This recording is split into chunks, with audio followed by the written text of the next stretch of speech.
ദയനീയമായ തോൽവിക്കൊടുവിൽ LDF പിളരുന്നു.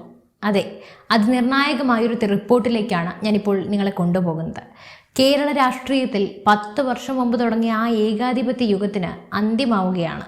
പിണറായി വിജയൻ എന്ന ബിംബത്തെ താങ്ങി നടന്ന ഇടതുപക്ഷം ഇന്ന് ചീട്ടുകൊട്ടാരം പോലെ തകർന്നടിയുന്നു.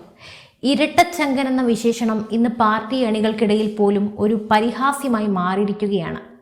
അഹങ്കാരത്തിൻ്റെയും ധാർഷ്ട്യത്തിൻ്റെയും ആൾ രൂപമായി മാറിയ മുഖ്യമന്ത്രി പടിയിറങ്ങുമ്പോൾ പിന്നിൽ അവശേഷിക്കുന്നത് ഛിന്നഭിന്നമായ ഒരു മുന്നണിയെയും അടിത്തറയിളകിയ ഒരു പാർട്ടിയും മാത്രമാണ്. ഇടതുപക്ഷത്തിൻ്റെ ഐശ്വര്യം എന്ന് കരുതി കൂടെ കൂട്ടിയ പിണറായി വിജയൻ, അല്ലെങ്കിൽ മുന്നിൽ നിന്നും നയിച്ച പിണറായി വിജയൻ എന്ന മാൻഡ്രേക്ക് ഒടുവിൽ പാർട്ടിയുടെ അന്തകനായി മാറിയിരിക്കുന്നു. ബംഗാളിലെയും ത്രിപുരയിലെയും പാർട്ടിയുടെ അന്ത്യം കണ്ട കേന്ദ്ര നേതൃത്വത്തിന് ഇപ്പോൾ ഒരു കാര്യം വ്യക്തമായിട്ടുണ്ട്: ഈ പോക്ക് പോയാൽ കേരളത്തിലും ഇനി ചെങ്കൊടി ഉയരില്ല. ഡൽഹിയിലെ AKG ഭവനിൽ ഇന്ന് PB യോഗം ചേരുമ്പോൾ അത് വെറുമൊരു ചർച്ചയല്ല, മറിച്ച് കേരളത്തിലെ പിണറായി ഭരണത്തിൻ്റെ പോസ്റ്റ്മോർട്ടമാണ്. LDF അക്ഷരാർത്ഥത്തിൽ പിളർപ്പിലേക്ക് നീങ്ങുകയാണ്. വെറുതെ പറയുന്നതല്ല. മുന്നണിയിലെ ഘടകകക്ഷികൾ പോലും കപ്പൽ മുങ്ങുന്നത് കണ്ട് രക്ഷപ്പെടാനുള്ള തത്രപ്പാടിലാണ്. ഭരണ തുടർച്ച എന്നത് ഒരു അനുഗ്രഹമല്ല, മറിച്ച് CPM-ന് അതൊരു ശാപമായി മാറി. രണ്ടാമതും അധികാരത്തിൽ വന്നതോടെ പിണറായി വിജയൻ എന്ന നേതാവ് പാർട്ടിയേക്കാൾ വളർന്നു എന്ന ഭാവത്തിലായി. മന്ത്രിസഭയിലെ ഓരോ തീരുമാനവും ക്ലിഫ് ഹൗസിൽ മാത്രം ഒതുങ്ങി. പാർട്ടിക്ക് സർക്കാരിൻ്റെ മേലുണ്ടായിരുന്ന നിയന്ത്രണം പൂർണ്ണമായും നഷ്ടപ്പെട്ടു. ഇതിൻ്റെ ഫലമാണ് ഇപ്പോൾ തെരുവുകളിൽ കാണുന്നത്. കണ്ണൂരിലെയും പാലക്കാട്ടെയും കോട്ടകളിൽ വിള്ളൽ വീണപ്പോൾ, ആലപ്പുഴയിലെ കോട്ടകളിൽ പോലും വിള്ളൽ വീണപ്പോൾ അത് ഭരണവിരുദ്ധ വികാരമാണെന്ന് പറഞ്ഞ് കൈകഴുകാനാവില്ല. അത് പിണറായിയുടെ വ്യക്തിപരമായ ശൈലിയോടുള്ള വെറുപ്പ് കൂടിയാണ്. പാർട്ടി കേഡർമാർ നിരാശയിലാണ്. തങ്ങൾ വിയർപ്പൊഴുക്കി വളർത്തിയ പ്രസ്ഥാനം കുറച്ച് PR ഏജൻസികളുടെ കയ്യിൽ അകപ്പെട്ടത് കണ്ടു നിൽക്കാനേ അവർക്ക് കഴിഞ്ഞുള്ളൂ. ഇന്ന് PB യോഗത്തിൽ ഈ രോഷം പുകയുകയാണ്. പിണറായിയെ അനുകൂലിക്കുന്ന കേരള ഘടകവും മാറ്റം ആഗ്രഹിക്കുന്ന കേന്ദ്ര നേതൃത്വവും തമ്മിലുള്ള പോര് ഒരു പിളർപ്പിൻ്റെ വക്കിലേക്ക് എത്തി നിൽക്കുന്നു. അഴിമതിരഹിത കേരളം എന്നായിരുന്നു മുദ്രാവാക്യം. പക്ഷേ നടന്നതോ നേരെ മറിച്ചാണ്. അഴിമതിയുടെ ഉത്സവമാണ്, അല്ലെങ്കിൽ കുത്തരങ്ങാണ്. സ്വർണ്ണക്കടത്ത് കേസ് മുതൽ വീണ വിജയന്റെ മാസപ്പടി വിവാദം വരെ ശബരിമല സ്വർണ്ണ കൊള്ളവരെ എത്തി നിൽക്കുന്ന ആരോപണങ്ങളുടെ പട്ടിക ഇങ്ങനെ നീളുകയാണ്. ഒരു കമ്മ്യൂണിസ്റ്റ് മുഖ്യമന്ത്രിയുടെ കുടുംബം ഇത്രയധികം ആരോപണങ്ങളിൽ പ്രതിക്കൂട്ടിലാകുന്നത് കേരള ചരിത്രത്തിൽ തന്നെ ആദ്യമായിട്ടാണ്. സാധാരണക്കാരായ പാർട്ടി പ്രവർത്തകർ ചില്ലിത്തൊട്ടുകൾ പിരിച്ച് പാർട്ടി വളർത്തുമ്പോൾ, കട്ടൻ ചായയും പരിപ്പുവടിയും തിന്നുകൊണ്ട് പാർട്ടി മീറ്റിങ്ങുകൾ നടത്തുമ്പോൾ മറുഭാഗത്ത് കോടികളുടെ ഇടപാടുകൾ നടന്നുവെന്ന വാർത്തകൾ പുറത്തു വരുന്നു. ഇത് പാർട്ടി ഗ്രാമങ്ങളിൽ ഉണ്ടാക്കിയ ആഘാതം ചെറുതല്ല. ഈ മാൻഡ്രേക്ക് ഭരണം തുടങ്ങുമ്പോൾ പാർട്ടിക്കുണ്ടായിരുന്ന വിശുദ്ധി ഇന്ന് പൂർണ്ണമായും നഷ്ടപ്പെട്ടിരിക്കുന്നു. കേന്ദ്ര നേതൃത്വം ഇതിനെ ഗൗരവമായി കാണുന്നു. എന്ന് പിണറായിയുടെ കുടുംബ ഭരണം പാർട്ടിയെ നാശത്തിലേക്ക് നയിച്ചു എന്ന വിമർശനം ബംഗാൾ ഘടകം പോലും ഉയർത്തുന്നുണ്ട്. പിണറായി മാറിയാൽ പിന്നെ ആര്? നിയമസഭാ കക്ഷി നേതാവാകാൻ പിണറായിക്ക് താല്പര്യമുണ്ട് എങ്കിലും ജനങ്ങളെ അഭിമുഖീകരിക്കാൻ പുതിയൊരു മുഖം വേണമെന്ന നിലപാടിലാണ് ദേശീയ നേതൃത്വം. ഇവിടെയാണ് KN ബാലഗോപാലിന്റെ പേരുയരുന്നത്.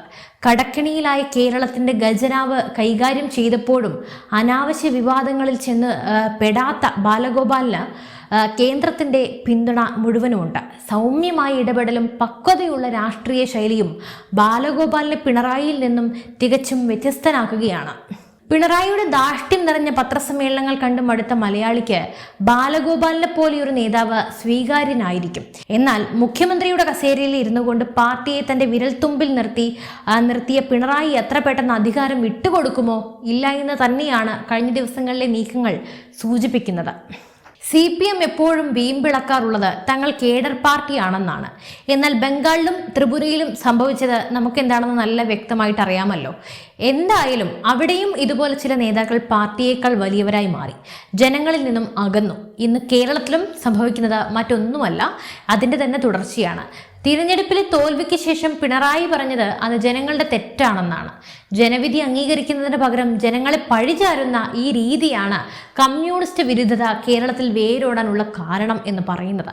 കണ്ണൂരിലെ ശക്തി കേന്ദ്രങ്ങളിൽ വിമതർ വിജയിച്ചത് ഒരു സൂചനയാണ്. പാർട്ടി പ്രവർത്തകർക്ക് പോലും ഇനി പിണറായിയെ സഹിക്കാൻ കഴിയില്ല. ധർമ്മടത്ത് പോലും പിണറായി നല്ലോണം വിയർത്തിട്ടാണ് ഒന്ന് ജയിച്ചു കയറിയത്. പാർട്ടിക്കുള്ളിലെ ഈ ആഭ്യന്തര വിപ്ലവം പിളർപ്പിലേക്കാണ് വിരൽ ചൂണ്ടുന്നത്. CPM-ഉം CPI-യും ഇനി രണ്ടു വഴിക്കാകാമെന്നും റിപ്പോർട്ടുകളുണ്ട്. പുതിയ തലമുറയെ പാർട്ടിയോട് ചേർത്ത് നിർത്താൻ LDFന് കഴിഞ്ഞതുമില്ല. കേരളത്തിലെ യുവാക്കൾ തൊഴിലില്ലാതെ വലയുമ്പോൾ പിൻവാതിൽ നിയമനങ്ങളിലൂടെ സ്വന്തക്കാരെ തിരികെ കയറ്റാനാണ് സർക്കാർ എപ്പോഴും ശ്രമിച്ചത്. ഇതിനെതിരെ ഉയർന്ന പ്രതിഷേധം വോട്ടുകളായി മാറി. തമിഴ്നാട്ടിലെ രാഷ്ട്രീയ മാറ്റങ്ങൾ ശ്രദ്ധിക്കാം. വിജയ് എന്ന നടൻ പാർട്ടി രൂപീകരിച്ചപ്പോൾ യുവാക്കൾ അങ്ങോട്ട് ഒഴുകുകയാണ്. CPM തമിഴ്നാട്ടിൽ വിജയുമായി സഖ്യം ചേർന്നതുപോലും യുവാക്കളുടെ ഈ വോട്ട് കണ്ടിട്ടാണ്. എന്നാൽ കേരളത്തിൽ യുവാക്കളെ ആകർഷിക്കാൻ പഴയ ക്യാപ്റ്റൻ ഇമേജ് കൊണ്ട് കഴിയില്ലെന്ന് തിരഞ്ഞെടുപ്പ് ഫലം തെളിയിച്ചു കഴിഞ്ഞു. ഇവിടെ ഉള്ളത് പ്രബുദ്ധരായ ജനങ്ങളാണ്. ആ ഒരു മാറ്റമുണ്ട്. നേതൃമാറ്റം അനിവാര്യമാണെന്ന് ഇന്നത്തെ PB യോഗത്തിൽ ഏറ്റവും നിർണായകമായ നിലപാടാണ്. അത് MA ബേബിയുടേതായിരിക്കും. കേരളത്തിലെ രാഷ്ട്രീയ സാഹചര്യങ്ങൾ ഡൽഹിയിൽ കൃത്യമായി അവതരിപ്പിക്കാൻ ബേബിക്ക് തീർച്ചയായും സാധിക്കും. പിണറായിയുടെ അതിപ്രസരം പാർട്ടിയെ എങ്ങനെ തളർത്തുന്നു എന്നതിനെക്കുറിച്ച് ബേബിക്ക് വ്യക്തമായ ധാരണയുമുണ്ട്. പിണറായിയുടെ സംരക്ഷകനായി നിന്നിരുന്ന പലരും ഇപ്പോൾ കൈവിട്ടിരിക്കുകയുമാണ്. ചർച്ചകളിൽ നിന്നും ഒഴിഞ്ഞു മാറാൻ പിണറായിക്ക് ഇനി കഴിയുകയുമില്ല. കേന്ദ്ര കമ്മിറ്റി യോഗത്തിൽ വിശദമായ റിപ്പോർട്ട് സമർപ്പിക്കേണ്ടിയും വരും. അവിടെ തീർച്ചയായും പിണറായിക്ക് പ്രതിരോധം തീർക്കാൻ തന്റെ വിശ്വസ്തരായ ചില നേതാക്കൾ മാത്രമേ കൂടെ ഉണ്ടാകൂ. CPI പോലും ഇപ്പോൾ പിണറായിയുടെ ശൈലിയെ പരസ്യമായി വിമർശിക്കാൻ തുടങ്ങിയിട്ടുമുണ്ട്. മാത്രവുമല്ല, അവർ ഇപ്പോൾ പിണറായിയിൽ നിന്നും ഒരുപാട് കയ്യകലം പാലിക്കുന്നുമുണ്ട്. ഘടകകക്ഷികളെ അവഗണിക്കുന്ന മുഖ്യമന്ത്രിയുടെ മാത്രം തീരുമാനങ്ങൾ അടിച്ചേൽപ്പിക്കുന്ന രീതി മുന്നണിയുടെ ഐക്യം തീർച്ചയായും തകർത്തു. RSP നേരത്തെ പോയി. ഇനി JDS അടക്കമുള്ള കക്ഷികൾ എങ്ങോട്ട് നീങ്ങുമെന്നുറപ്പില്ല. അതുപോലെ ഭരണം പോയതോടെ LDF എന്ന സംവിധാനം തന്നെ അപ്രസക്തമായിരിക്കുകയുമാണ്. മുഖ്യമന്ത്രിയുടെ അധികാരഗർവ് സഹിച്ചുകൊണ്ടിരുന്നവർ ഇപ്പോൾ ശബ്ദം ഉയർത്തുകയും ചെയ്യുകയാണ്. ഭരണം കൂടി പോയപ്പോൾ ഇനി എന്തിന് ഇദ്ദേഹത്തെ സഹിക്കണമെന്ന ചോദ്യമാണ് അവർക്ക്. ഇത് മുന്നണിയുടെ പിളർപ്പിലേക്കാണ് കാര്യങ്ങൾ എത്തിക്കുന്നത്. ഒരു വശത്ത് കോൺഗ്രസ് ശക്തിപ്പെടുമ്പോൾ മറുവശത്ത് ഇടതുപക്ഷം കഷ്ണങ്ങളായി ചിതറുകയാണ്. ഒടുവിൽ കേരളം ആഗ്രഹിച്ച ആ മാറ്റം പാർട്ടിക്കുള്ളിൽ തന്നെ തുടങ്ങുകയാണ്. പിണറായി വിജയൻ എന്ന മാൻഡ്രേക്ക് ഭരണത്തിന് തിരശ്ശീല വീഴാൻ ഇനി അധികം സമയമില്ല. ഡൽഹിയിലെ AKG ഭവനിൽ നടക്കുന്ന ചർച്ചകൾ കേവലം ഒരു നേതാവിനെ നിശ്ചയിക്കാനല്ല, മറിച്ച് CPMന്റെ നിലനിൽപ്പിന് വേണ്ടിയുള്ളതാണ്. അഴിമതിയും ധാർഷ്ട്യവും കുടുംബ ഭരണവും കൊണ്ട് പാർട്ടിയെ ഈ ഗതിയിൽ എത്തിച്ചവർക്ക് ചരിത്രം മാപ്പ് നൽകില്ല. പിണറായി പടിയിറങ്ങുമ്പോൾ അത് കേരളത്തിലെ ഒരു വിഭാഗം ജനങ്ങൾക്ക് ആശ്വാസമായിരിക്കും. പക്ഷേ തകർന്നടിഞ്ഞ പാർട്ടിയെ കെട്ടിപ്പടുക്കാനായി ബാലഗോപാലിനോ അല്ലെങ്കിൽ പുതിയ നേതൃത്വത്തിനോ കഴിയുമോ? അതൊരു വലിയ ചോദ്യചിഹ്നമാണ്. അതോ ഇതൊന്നുമല്ലാതെ ബംഗാളിൻ്റെ ആവർത്തനമാകുമോ കേരളം? അപ്പോൾ ഈ വീഡിയോയെക്കുറിച്ചുള്ള നിങ്ങളുടെ അഭിപ്രായങ്ങൾ തീർച്ചയായും താഴെ കമൻറ്റ് ബോക്സിൽ രേഖപ്പെടുത്തുക. പിണറായി വിജയൻ മാറിയാലേ ഇടതുപക്ഷം രക്ഷപ്പെടൂ എന്ന് നിങ്ങളും കരുതുന്നുണ്ടോ? കൂടുതൽ രാഷ്ട്രീയ സത്യങ്ങൾ അറിയാൻ ഈ ചാനൽ തീർച്ചയായും സബ്സ്ക്രൈബ് ചെയ്യുക. അതോടൊപ്പം മറ്റൊരു ചോദ്യം കൂടി, ഇനി ആരാകണം പ്രതിപക്ഷത്തെ നയിക്കേണ്ടത്? അതും നിങ്ങളുടെ അഭിപ്രായം തീർച്ചയായും താഴെ കമൻറ്റ് ബോക്സിൽ രേഖപ്പെടുത്തൂ. മറ്റൊരു വിഷയമായി വീണ്ടും എത്തും വരെ നന്ദി.